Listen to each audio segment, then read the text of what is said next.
Hello student, आज हम आपको क्लास 9th का हिंदी ग्रामर का पहला चैप्टर है अपठित गद्यांश, इसको पढ़ाएंगे। तो स्टूडेंट, अपठित गद्यांश क्या होता है यानी अपठित।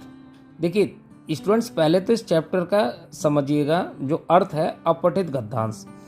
पठित माने होता है पढ़ा हुआ और अ लग गया उसके आगे अपठित यानी उसका बिना पढ़ा हुआ। तो स्टूडेंट, आपको एग्जाम में जो भी मिले कोई भी एक ऐसा स्टैंजा मिलेगा जो आपका बिना पढ़ा हुआ होगा। अपठित गद्यांश का अर्थ क्या होता है? गद्य का ऐसा अंश जिसका कभी आपने पहले अध्ययन न किया हो वो अपठित गद्यांश कहलाता है। यानी आपका बिना पढ़ा हुआ कोई भी स्टैंजा जिसको ना आपने कभी पहले देखा हो या न पढ़ा हो, ऐसा कोई भी स्टैंजा मिलता है तो उसके अंतर्गत उस स्टैंजा के नीचे या उस स्टैंजा में से तैयार किए गए प्रश्न जिनके जवाब आपको देने होते हैं।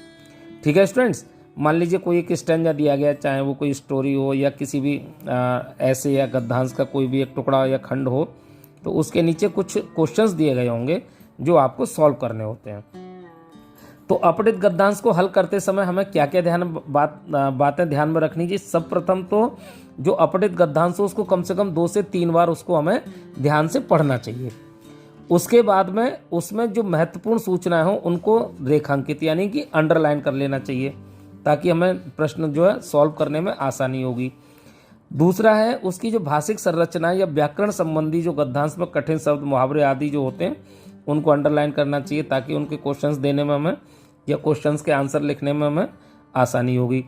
सभी प्रश्नों को ध्यानपूर्वक पढ़ने व समझने के पश्चात ही उनके उत्तर लिखने चाहिए, क्योंकि कभी कभी क्या होता है स्टूडेंट कि हम प्रश्नों को जल्दबाजी में जब हम सॉल्व करते हैं तो हम उसके सही उत्तर नहीं लिख पाते। इसके लिए सबसे तरीका यही है कि हम कम से कम 2 से 3 बार उस स्टैंजा को पढ़ें, उस गद्य को पढ़ें या उस पद्य को पढ़ें। उसके बाद जो प्रश्न हमें नीचे दिए गए हैं हम उनको पढ़ें और उनके पढ़ने के बाद एक एक प्रश्न का उत्तर उस दिए गए स्टैंजा में हमें ढूंढना चाहिए, तभी हम उसका सही उत्तर लिख पाएंगे। और अंत में विद्यार्थी यानी स्टूडेंट्स को एक बार सभी प्रश्नों के लिखे गए उत्तरों को ध्यानपूर्वक पढ़ लेना चाहिए। जैसे स्टूडेंट यहाँ पर एक गद्यांश दिया गया है, आप देख रहे होंगे, कोई भी गद्यांश हो सकता है। उदाहरण के लिए हम देते हैं कि आत्मविश्वास का सबसे बड़ा दुश्मन अगर कोई है तो वह है दुविधा। अब यहाँ पर आप देखिएगा एक प्रश्न दिया गया नेक्स्ट पेज पर, आत्मविश्वास का सबसे बड़ा दुश्मन कौन है? ठीक है स्टूडेंट, और वो क्या नष्ट कर देती है? अब हमने इस प्रश्न का उत्तर हमें इस स्टैंजा के अंदर देखना है। यानी आत्मविश्वास की सबसे बड़ी दुश्मन कौन है? वो दुविधा है। और वो क्या नष्ट कर देती है? दुविधा हमेशा एकाग्रता को नष्ट कर देती है। यानी जो हमारी कंसंट्रेंसी होती है, एकाग्रता होती है किसी चीज़ को काम करने की, वो उसे नष्ट कर देती है। अब दूसरा प्रश्न है स्टूडेंट इसमें से बनता है कि आत्मगौरव और आत्मविश्वास की भावना कहाँ खंडित होने का भय रहता है? एक प्रश्न बनता है इसी में से। तो जब हम इसको ढूंढेंगे प्रश्न को, तो देखिए जहाँ इसमें अब आपने स्टैंजा पढ़ा होगा तो स्टैंजा पढ़ने के बाद में इसका एक आंसर मिलेगा आपको कि जहां कुल और देश की निंदा हो। यानी इस स्टैंजा के अंदर है आंसर दिया गया है कि जहां देश और कुल यानी कुल और देश की यानी परिवार की और देश की निंदा हो, वहां आत्मगौरव और आत्मविश्वास की भावना का खंडित होने का भय रहता है। ठीक है स्टूडेंट्स, क्योंकि ऐसे समय में इंसान की बुद्धि काम करना बंद कर देती है। तो इसी संबंध में स्टैंजा का उत्तर हमें, इस प्रश्न का उत्तर इस स्टैंजा में मिल गया। ये स्टैंजा जरूरी नहीं स्टूडेंट आपको मिले, ये केवल एक उदाहरण के बतौर हम आपको इसको करा रहे हैं। तीसरा क्वेश्चन बनता है इसमें कि आदमी कुत्ते को भेड़िया क्यों समझ बैठा? यानी कि आदमी कुत्ते को भेड़िया क्यों समझ बैठा, इसका आंसर है स्टैंजा में मिलाएगा। आपने देखा होगा इसको, ये स्टैंजा यहाँ पर दिया गया है, ये रहा कि आदमी कुत्ते को भेड़िया इसलिए समझ बैठा क्योंकि भय ने उसे आत्मविश्वासहीन बना दिया। यानी भेड़िया शब्द निकला तो उसने भय रहा, उसको डर रहा, कभी भेड़िया आ गया तो इसी उसके आत्मविश्वास की जो आत्मविश्वास जो था उसको उसने खत्म कर दिया।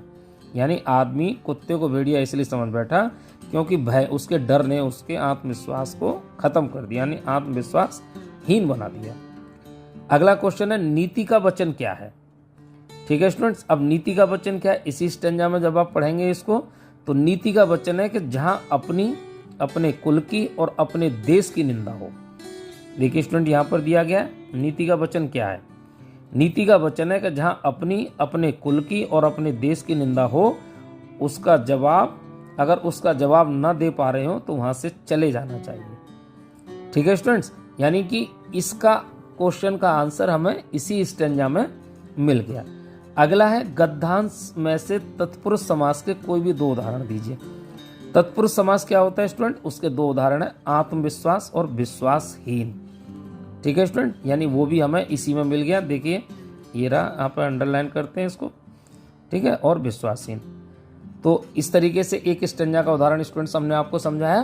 तो अब आप इसको प्रैक्टिस कीजिएगा और इस वीडियो को देखिएगा। हमारी इस वीडियो को लाइक, शेयर और सब्सक्राइब अवश्य करें। थैंक्स।